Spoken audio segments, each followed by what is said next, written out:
Welcome to Mindful Moments. Nourish your mind on the go. This audio uses AI narration to present our original book analysis. Oh, cool. Today we're diving into Zachary D. Carter's biography, The Price of Peace, Money, Democracy, and the Life of John Maynard Keynes. Sounds interesting. You're interested in economics, history, and the intersection of powerful figures with world-changing events. Yes, definitely. So this book should be right up your alley. Get ready for a journey through the tumultuous 20th century, seen through the eyes of one of its most influential figures. I'm excited to learn more. It's one of those books I've been meaning to get to. It's a fascinating story that really digs deep into not just Keynesian economics, but also how Keynes, the man, arrived at his groundbreaking theories. Right, because he was more than just an economist. Exactly. He was a philosopher, a government official, even a bit of a rebel. The book opens with this incredible scene. Picture this. Okay. It's 1914. Wow, so right before World War I. The world is teetering on the edge of World War I. Yeah. And a young Keynes receives urgent news. He hops on his motorcycle, No way. races to London. On a motorcycle. It was a mission to save the British economy. What? And he was only in his early 30s at the time. That's incredible. What's so striking is that even at that age, Keynes had already made a name for himself. He was a bit of a prodigy. Yeah, you could say that. Yeah. His mentor, Alfred Marshall, considered him a brilliant mind. Oh, wow. And even Bertrand Russell, the renowned philosopher, Of course. admitted that arguing with Keynes was a formidable challenge. So you can imagine why he was the one called upon to tackle such a critical situation. Yeah. The book really delves into that, what made Keynes so formidable. Yeah. It wasn't just raw intelligence. He had this incredible ability to think outside the box and this persuasive charm that could win over even the most skeptical critics. Exactly. And that's precisely what he needed to pull off what he did next. Okay, let's hear it. He proposed something radical, printing new paper currency to stabilize the Bank of England. This was unheard of at the time. It was. A complete departure from the gold-backed system everyone considered sacred. So why did he do it? Keynes understood the urgency of the situation Right. and managed to convince the powers that be that this was the only way to avert disaster. And it worked. It did. The British economy was pulled back from the brink. Wow.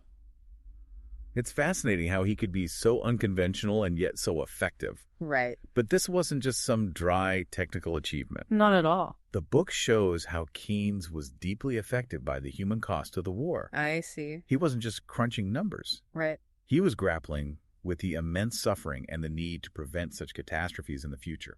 That's a crucial point. His experience during the war deeply shaped his worldview. Okay. It led him to write The Economic Consequences of the Peace, which, A scathing critique of the Treaty of Versailles. Yes. He argued passionately against the heavy reparations imposed on Germany, predicting accurately that they would lead to economic instability and resentment. And potentially setting the stage for another conflict. Exactly. That book became a bestseller, I believe. It did, absolutely. There wasn't just an economist anymore, but a public intellectual. Right. Someone who could sway public opinion and challenge the decisions of world leaders. Right. This was also around the time he became involved with the Bloomsbury Group, a fascinating group of artists and intellectuals with, let's just say, very progressive views on relationships and societal norms. Oh, the Bloomsbury Group. They definitely played a role in shaping Keynes' thinking. They challenged conventional morality Interesting. and championed individual expression, which resonated with Keynes' own willingness to question the status quo. This is where we start to see some of the complexities and contradictions that made him such a compelling figure. Okay, I'm listening. He was an elitist who championed social welfare programs, a product of his time wrestling with evolving social norms while advocating for radical change. It's these contradictions that make his story so intriguing. You see a man wrestling with big ideas, trying to reconcile his personal beliefs with the realities of a world on the brink of massive change. It's a fascinating story for sure. Yeah, and these contradictions become even more apparent as we move into the 1920s. Yeah. The war's over. Okay. But the economic turmoil is far from settled. You mentioned you were interested in economic history, and this is where things get really interesting. Keynes finds himself grappling with hyperinflation in Germany, the controversial return to the gold standard. Oh, yeah. A move he vehemently opposed. And to top it all off, he falls head over heels for Lydia Lopakova, a Russian ballerina. Lydia. Yeah. Sounds like quite a character. She was. Their relationship was passionate and intellectually stimulating. The book suggests Lydia had a profound influence on Keynes, challenging his views and expanding his horizons. She was his muse, his confidant, and a constant source of inspiration. Wow. So then, of course, the world plunges into the Great Depression. Right. It's hard to imagine the scale of the economic collapse. Unemployment skyrocketing, markets crashing. This is where Keynes really comes into his own, challenging the traditional economic thinking of the time, the laissez-faire approach that had utterly failed to prevent or address the crisis. Right. This is where his ideas about government intervention come to the forefront. Okay. He argues that during times of economic downturn, the government needs to step in to spend money, create jobs, stimulate demand, even if it means running deficits. Interesting. So this is the birth of what we now call Keynesian economics. Precisely. Yeah. And it wasn't just theoretical. He put these ideas into practice, advising governments, writing influential articles, engaging in public debates.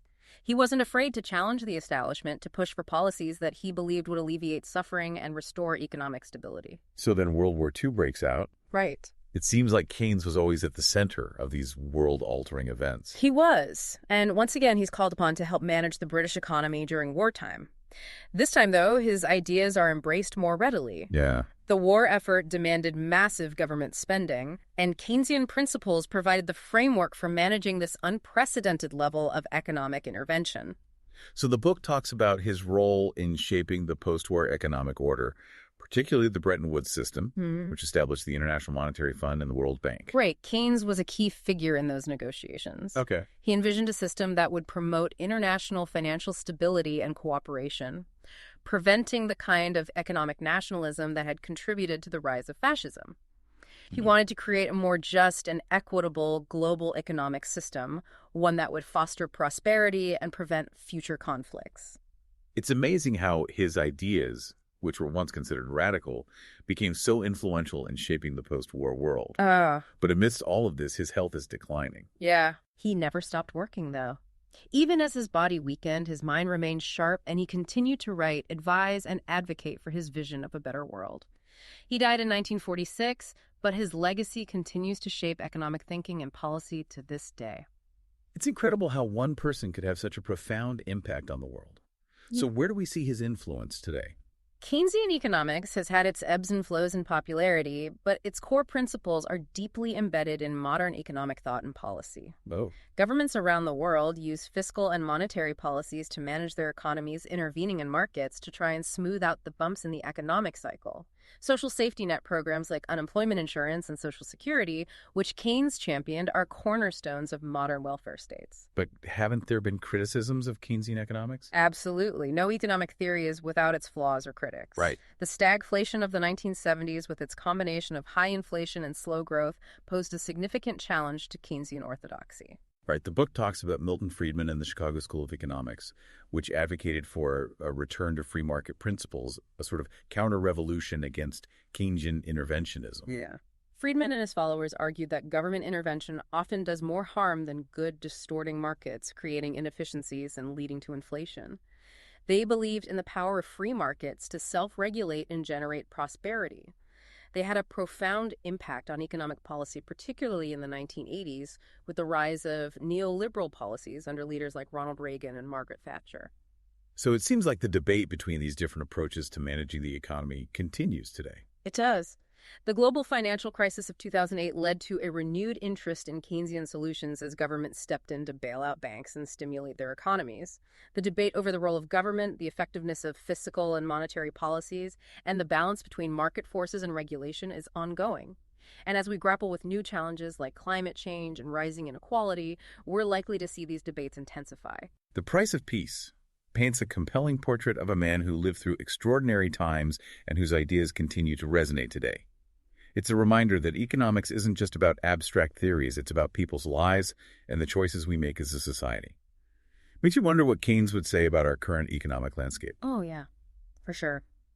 It's an intriguing question, isn't it? Would he be surprised by the levels of inequality we see today, the rise of globalization, the speed of technological change, or would he see these as inevitable consequences of the forces he observed in his own lifetime? Yeah, the book doesn't shy away from the fact that Keynesian economics has faced its share of criticism and challenges over the years. Is it still relevant in the 21st century? That's a question that economists continue to debate. Some argue that his ideas are outdated, Right. that they don't apply to a globalized digital economy. Others contend that his insights about the importance of managing aggregate demand the role of government in providing a social safety net, and the need to address economic instability are more relevant than ever. It feels like there's a tendency to simplify these economic debates. Oh, yeah, for sure. To pit Keynesianism against free market ideology as if they're diametrically opposed. But the book presents a more nuanced view. It does. Keynes himself wasn't dogmatic. He was a pragmatist willing to adjust his thinking based on the evidence and the circumstances. I see. He recognized that markets have a role to play, but also believed that government intervention was necessary to address market failures and promote social well-being. The Price of Peace doesn't just give us a biography of Keynes. It also provides a fascinating look at the evolution of economic thought in the 20th century. Exactly. You see how his ideas emerge from the specific historical context of his time? 2 world wars, the Great Depression, the rise of fascism, and you see how those ideas were debated, challenged, and adapted as the world changed around him. So for you, what's the key takeaway from this deep dive into the life and work of John Maynard Keynes?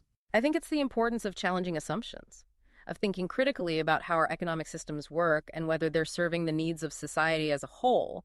Keynes wasn't afraid to question the status quo, to push for new ideas, even when they were unpopular. And that's a spirit we need today as we face complex economic challenges like climate change inequality and technological disruption. Well said.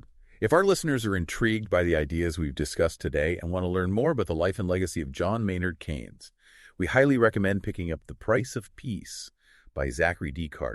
It's a thought-provoking and insightful read that provides a deep understanding of one of the most influential economic thinkers of our time. You can find a purchase link in the episode description. And don't forget to subscribe to Mindful Moments for more deep dives into fascinating books. Thanks for listening.